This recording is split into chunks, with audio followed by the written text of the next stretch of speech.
The widow gives away everything that she has, the model for pure generosity. Jesus lifts her up as the example to follow. Well, that's the way most of us have heard this text. But while Jesus might be impressed by her faithfulness, he's not celebrating this moment. He's pointing out how corrupt the whole temple system has become. Almsgiving was required of the rich to make provision for the poor. It was intended as the latest iteration of what is an old concern in the Old Testament, how to prevent the most vulnerable from being hurt even more than they already are. That concern grows right out of Israel's past experience in slavery, a view from the underside of Pharaoh's successful machine. Israel's experience shaped the Old Testament's conclusion that all economic systems, when left unchecked, move toward success for some at the expense of others. So all economic systems must be interrupted to protect against going back to Egypt in our practices and our policies. Harvesters are commanded to leave some of their crops in the field for the hungry to gather. And Israel is commanded to observe the Sabbath so that everyone can remember each week that working all the time brings death to land and people. And every 49 years, 7 times 7 for those who have forgotten their multiplication tables, the economic system has to equalize some of the inequalities that are sure to come around again and lead us back to Egypt. It's the big reset button that Israel builds into its system from its own experience of oppression. This is Israel's money story, a story embedded so deep that no one is above critique. So it is not surprising that when Jesus, formed and shaped by Israel's money story, looks on this widow's extraordinary generosity, what Jesus also sees is a vulnerable person getting fleeced by the very system that is supposed to be protecting her. He sees her getting hurt by the very system that was created to protect her. Now, if you haven't been around Brown Memorial to hear preaching on this text and you're thinking, wait, isn't this the widow's mite story that every preacher has used to squeeze a little more pledge out of our pockets? I thought Jesus was commending her gift. Even if you've been here for a while and it's your first time getting the message, I don't blame you. For so long, the church has reinforced this widow's giving as an act to be emulated that it's hard for us to see that the text is saying something much more. Jesus is not simply commending the widow for giving everything she has, although he's certainly not condemning her for her generosity. He's pointing out that the whole structure that was set up to protect her has failed to do its job. The system is not protecting the poor, and its leaders need to be held to account. And this interpretation makes total sense in the context in which we just read it. Jesus has just condemned the scribes for devouring widows' houses. Instead of protecting those who are vulnerable, the leadership is taking advantage of them. There are any number of directions where this text could lead us, so let me just propose a few. The first is that the church has to always be on the lookout to get our own house in order, to make sure that our own practices are consistent with the ethics here. This means everything from compensating staff fairly, protecting their safety in these times especially, to building greening practices into our everyday habits. It's a constant struggle, particularly in a system where the cheaper route isn't always the more just one. This is part of getting our house in order. A more difficult part is digging deeper into our own widow story. Brown Memorial was founded with a gift from a widow, a very wealthy one. And the more I have learned about Isabella Brown's remarkable gift, the more I've also learned that some of that Brown family fortune was made off the transatlantic slave trade. What does it mean to stand inside the remarkable beauty of our church building and hear enslaved people cry out from the very stones that were purchased with their labor? This is part of our church's money story too. Of course, this means that reparations must be on the table at some point. And yet I've already told some of you that I think it would be a mistake for our church to examine our own history in a bubble, give away a chunk of change in the name of reparations in order to feel better. If the driving force behind a historical reckoning is to improve the church's image, then we have the wrong driving force. Racism goes to the heart of all of our living. It is inside of us as well as outside of us. We live in a nation where many have benefited off slavery, segregation, and other forms of racial injustice.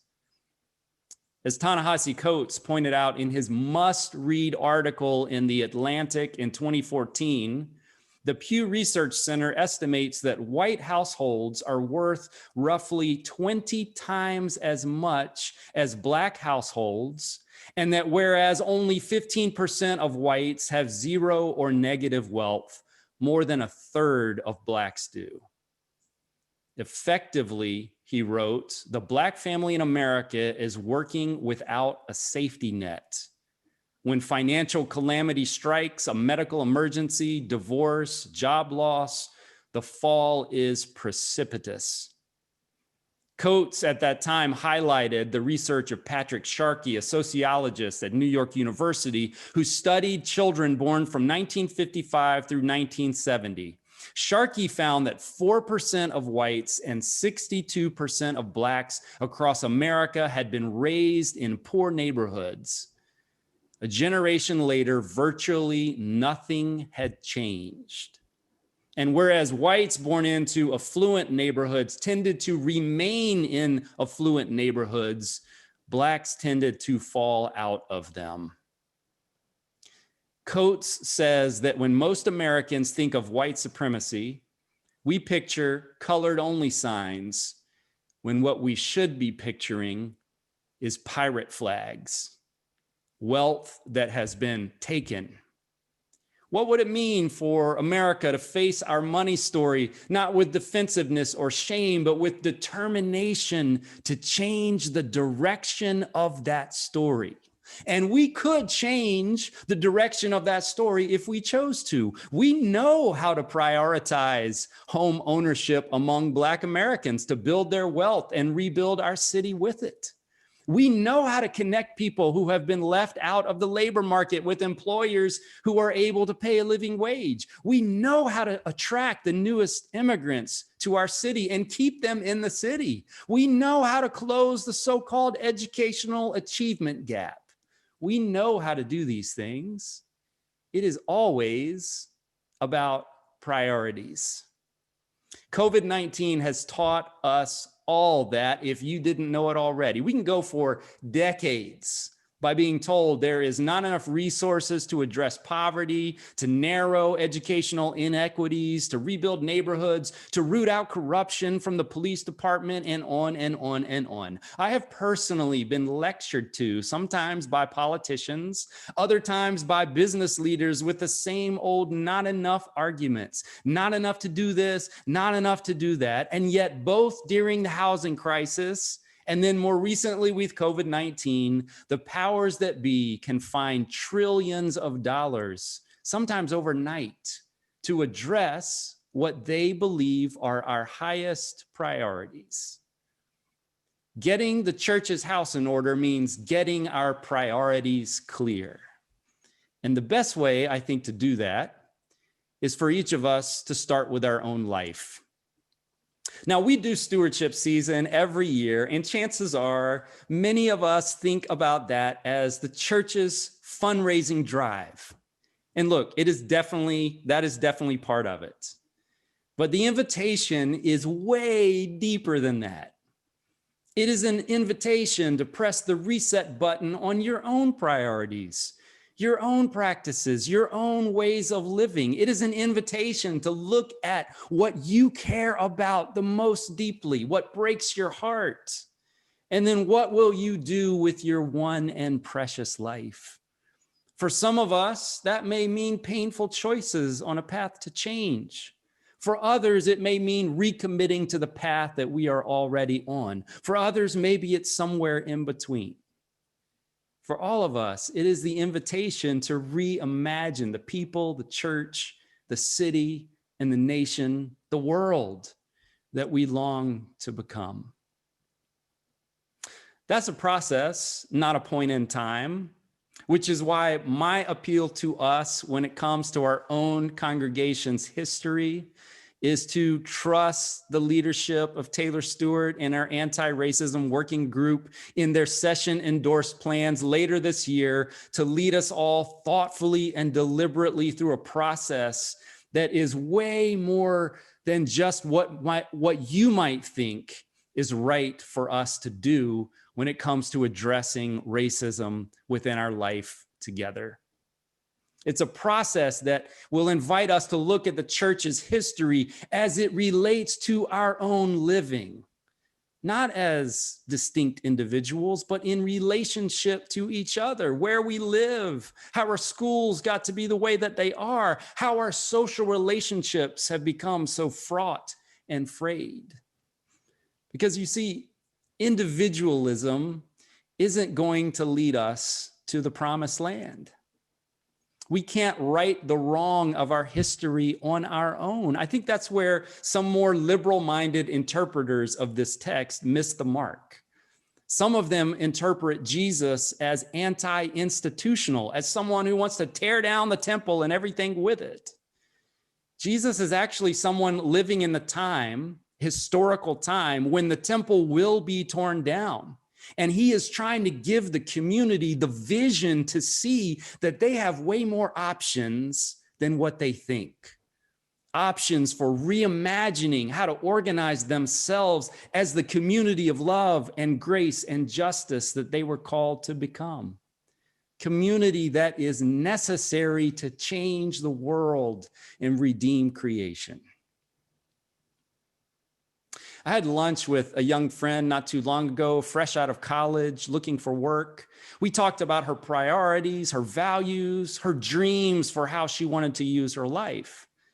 I suggested that she look into a particular organization, and she said, well, they're not progressive enough on this. I suggested a different organization, and she said, well, I don't like their position on that. We went through half a dozen organizations, all of which weren't perfectly aligned with her values. And I thought to myself, this is why it is so difficult for people who care about widows and orphans to do anything together beyond marching in the streets. Jesus isn't tearing down institutions. He is calling us to reimagine them. And in so doing, to reimagine our lives with them and to reimagine the social arrangements that the church is called to shape with that old money story that makes the well-being of orphans and widows, which is to say any marginalized group, our chief economic indicator. There's this old conviction taught in community organizing that you cannot build what you cannot imagine. I can't speak for you, but I need the church to help me reimagine my life. And I believe to my core that the city needs churches and synagogues and mosques and other institutions to do the same. Our nation is desperate for help to learn how to build community, how to reweave the frayed fabrics of our time, to help us struggle against the tides that are pulling us to our individual corners by someone's design. This is the community that Jesus calls us to reimagine together. The community where we give and receive direction It is a joyful, painful path. It is the path that leads to life. Amen.